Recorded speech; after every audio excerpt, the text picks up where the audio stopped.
این برج است؟ آره این برج و کلا چیزای دور و برش. چقدر خفنه. جا بردهداری میکنه. بردهداری میکنه این تو؟ این بردهداری میکنه. یعنی چی پایین بردهداری؟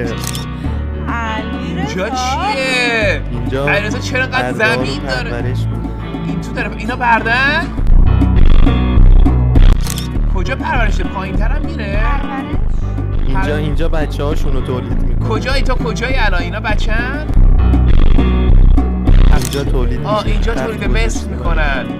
آها من زیاد حمایت نمیکنم از نجات هم دهی. میبینی برده اینا رو آزاد کن. آزادشون کنم بیا اینا رو.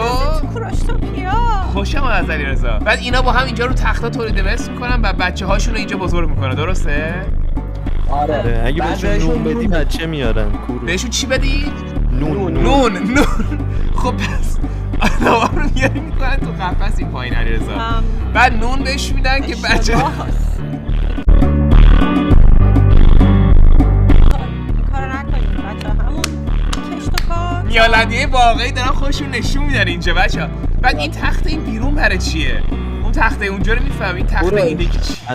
الان من بهشون نون میدم. اون فکر کنم خودش روش میخوابه. اونجا نگاه میکنه.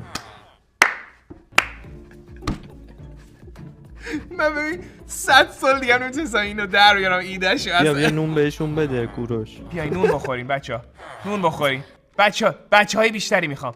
بچه‌های بیشتری میخوام. نون بخوریم. میخوای بچه بیاریم برام. آخه چقدر گشنم هستن میبینی؟ ریخت از سر نونا. خب بچه ها بابا داریم نگاه میخوام بشم رو تخت نگاهشون کنم.